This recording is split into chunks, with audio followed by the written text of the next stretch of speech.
தனுசு ராசியில் பிறந்தவங்களுக்கு ஜூலை மாதம் 5ஆம் தேதியிலிருந்து ஜூலை மாதம் 11ஆம் தேதி வரை கோட்சார ரீதியாக வரக்கூடிய கிரக அமைப்புகளால் ஏற்படக்கூடிய மாற்றங்களை பற்றி தானுங்க ஆதாரபூர்வமாக இந்த பதிவில் நம்ம பார்க்க போகிறோம். எதிர்பார்ப்புகள் அப்படின்றது எல்லாருக்கும் எல்லா நேரத்திலையும் இருக்க தான் செய்யுது. ஒவ்வொருத்தருக்கும் ஒவ்வொரு விதமான எதிர்பார்ப்பு. இந்த பிரபஞ்சம் எல்லா நேரத்திலையும் எல்லாருக்கும் சாதகமான பலன் தர்றதில்லை. ஒவ்வொருத்தருக்கும் ஒவ்வொரு தருணத்தில் தான் சாதகமான பலன் தரும். ஜூலை 5ஆம் தேதியிலிருந்து 11ஆம் தேதி வரை கோட்சார ரீதியாக வரக்கூடிய கிரக அமைப்புகளால் தனுசு ராசியில் பிறந்தவங்களுடைய வாழ்க்கையிலையும் வாழ்வாதாரத்திலையும் எந்த மாதிரியான மாற்றத்தை இந்த பிரபஞ்சம் தரப்போகுது. உங்கள் ராசிக்கு 3வது பாவகத்துக்கு வரக்கூடிய சந்திரன் 6ஆம் தேதி காலையில் 9:50 வரைக்கும் இருக்க போகிறார். 3வது பாவகத்தில் சந்திரன்.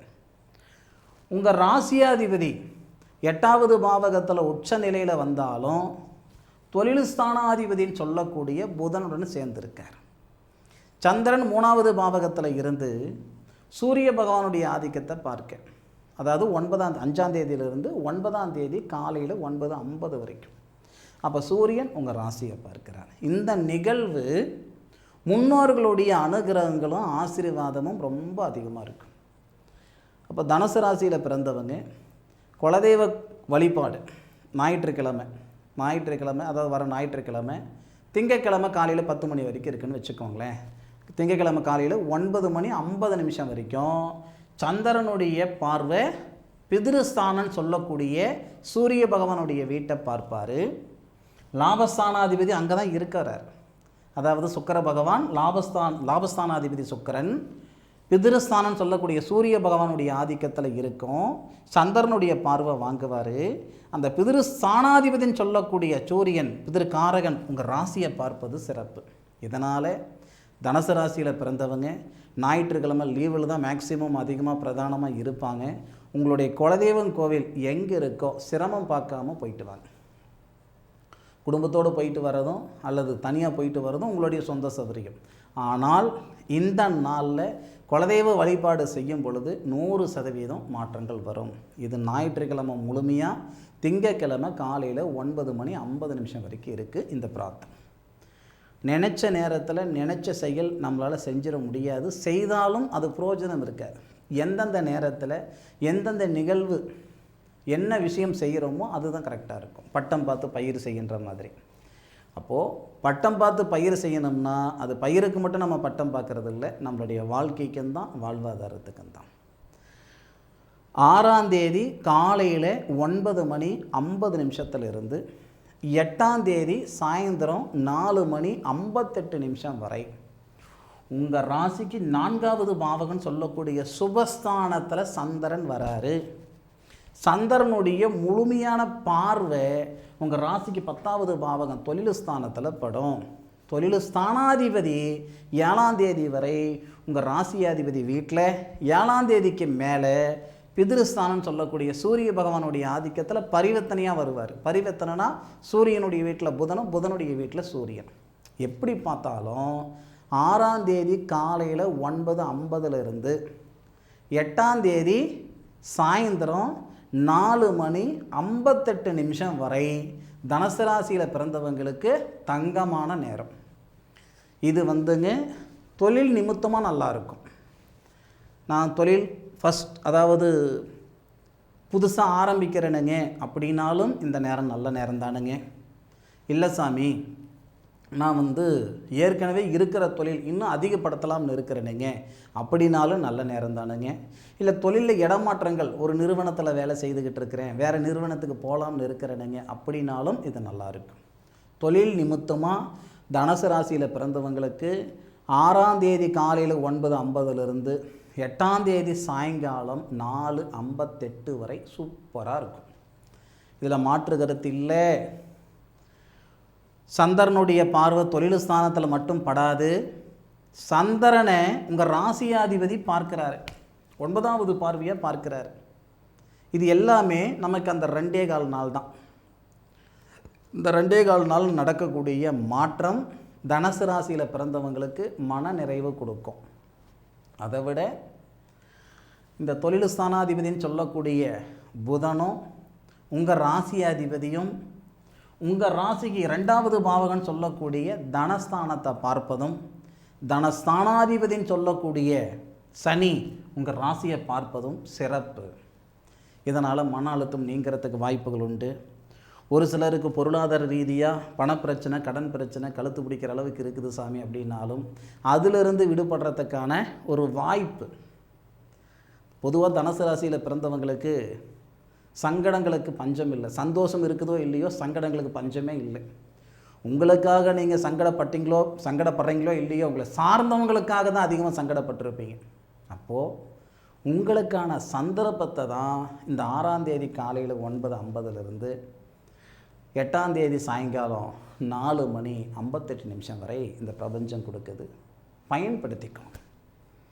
அதே மாதிரி 8ஆம் தேதி சாயங்காலம் 4:58 10ஆம் தேதி சாயங்காலம் 6:50 வரை சந்திரன் உங்கள் ராசிக்கு 5வது பாவகம், அதாவது என்ன சொல்லுவாங்கன்னா புத்திரஸ்தானம், பூர்வீக ஸ்தானத்துக்கு வந்துடுவார். புத்திரஸ்தானத்தில் சந்திரன் புத்திரஸ்தானாதிபதினு சொல்லக்கூடிய கிரகம் 6வது பாவகத்திலேருந்து ஒரு ராசியை பார்க்கிறார். தனுசு ராசியில் பிறந்தவங்க, மூல நட்சத்திரத்தில் பிறந்திருக்கிறீங்க அப்படின்னாலும் சரி, ஏன்னா மூல நட்சத்திரத்தில் பிறந்தவங்க திருமணத்தில் தடைகள் இருக்குதுங்க அப்படின்னாலும் சரி, அல்லது தனுசு ராசியில் பிறந்தவங்களுக்கு திருமணத்தில் தடைகள் இருக்குனாலும் சரி, அல்லது திருமணமாகி புத்திரபாகியத்தில் தடைகள் இருக்குனாலும் சரி, 8ஆம் தேதி சாயங்காலம் 4:58 இருந்து 10ஆம் தேதி சாயங்காலம் 6:50 வரை திருமணத்தில் இருக்கிற தடைகளும் புத்திரபாகியத்தில் இருக்கிற தடைகளும் நீங்கிறதுக்கான வாய்ப்பு தான் இந்த பிரபஞ்சம் கொடுக்குது. ஆதாரம் என்ன சாமின்னு கேட்டிங்கன்னா, புத்திரஸ்தானத்தில் சந்திரன் லாபஸ்தானத்தை பார்க்கிறாரு. இந்த புத்திரஸ்தானத்தை வராருன்னா சந்திரன், புத்திரஸ்தானாதிபதி செவ்வாய் உங்கள் ராசிக்கு 6வது பாவகம் சுக்கிரனுடைய வீட்டில் இருந்து சுக்கிரனை 4வது பார்வையாக பார்ப்பார். புத்திரஸ்தானாதிபதி செவ்வாய் 8வது பார்வையாக உங்கள் ராசியை பார்ப்பார். திருமண காரகன் அப்படின்னு சொல்லக்கூடியவர் யாருன்னு கேட்டிங்கன்னா சுக்கிரன். கரெக்டு தானே? திருமண ஸ்தானாதிபதி யார்? புதன். தனுசு ராசியில் பிறந்தவங்களுக்கு புதன் தான் திருமண ஸ்தானாதிபதி. அப்போ திருமண ஸ்தானாதிபதி புதன் 7ஆம் தேதி பயிற்சி அடைஞ்சிடுறாரு. எங்கே பயிற்சி அடைகிறாருன்னா சிம்மத்துக்கு வந்துடுவார். இந்த நிகழ்வு நமக்கு எப்படி இருக்கும் அப்படின்னா, திருமணத்தில் இருக்கிற தடைகளும் நீங்கிற மாதிரி இருக்கும், புத்திரபாகியத்தில் இருக்கிற தடைகளும் நீங்கிற மாதிரி இருக்கும். அப்போது 8ஆம் தேதி சாயங்காலம் 4:58 10ஆம் தேதி சாயங்காலம் 6:50 வரை இந்த 2 விஷயத்துக்கும் நம்ம முயற்சித்தால் கண்டிப்பாக அந்த சங்கடங்கள் சரியாகும். அதில் மாற்று கருத்து இல்லை தனுசு ராசியில் பிறந்தவங்களுக்கு. அதே மாதிரி இந்த 8ஆம் தேதியிலிருந்து 10ஆம் தேதிக்குள்ளார இன்னொரு விஷயமும் சொல்கிறேனுங்க. நீண்ட நாட்களாக நான் வாடகை வீட்டில் இருக்கிறேனுங்க. கட்டின வாடகை கணக்கு போட்டு பார்த்தா இந்நேரம் வீடு வாசலே வாங்கியிருந்துருக்கலாம். எனக்குன்னு ஒரு சொந்த வீடு வாசல் அமையுமா அமையாதா? இந்த மனநிலையில் நீங்கள் இருக்கிறீங்கன்னா நிச்சயமாக எனது சந்திரமங்கல யோகம்னு சொல்லுவாங்க இந்த யோகத்தை. 8ஆம் தேதியிலிருந்து 10ஆம் தேதி சாயந்தரத்துக்குள்ளே 2 நாளில் இது நடக்குமா சார்? நான் தெரியாமல் தான் கேட்குறேன். நடக்குமா அப்படின்ற ஒரு கேள்வி வருதுன்னா, நடக்காது அப்படின்றதுக்கு ஆதாரம் என்ன இருக்குது? இப்போது வளர்ந்தவங்க, வாழ்ந்தவங்க, சம்பாரித்தவங்க, சாதித்தவங்க, ஒரு வீட்டுக்கு 4 வீடு வாங்கினவங்க எல்லாருக்குமே இந்த பிரபஞ்சம் ஒரு சந்தர்ப்பம் கொடுத்துருக்கும்ல. அந்த சந்தர்ப்பம் 10 வருஷமாக கொடுத்தது, 5 வருஷமாக கொடுத்தது, 1 மாதமாக, 2 மாதம், ஒரு நேரத்தில் ஒரு சந்தர்ப்பம் கொடுத்துருந்தா அந்த சந்தர்ப்பத்தை பயன்படுத்திக்கிட்டவங்க மேலுக்கு வந்துட்டாங்க. இல்லையா?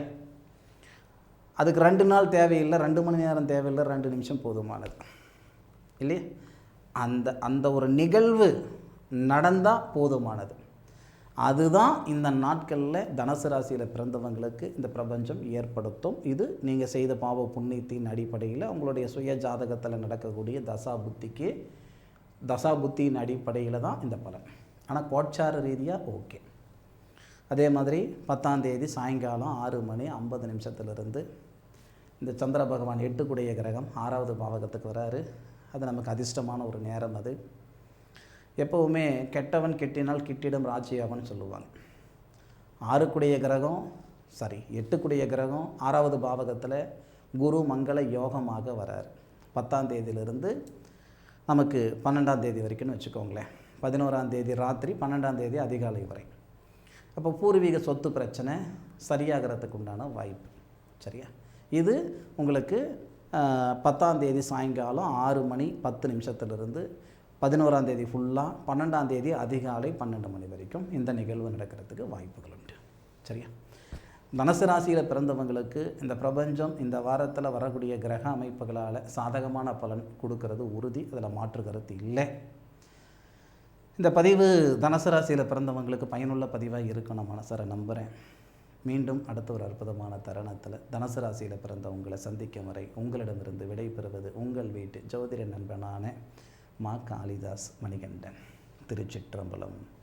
வாழ்க வையகம், வாழ்க வளமுடன்.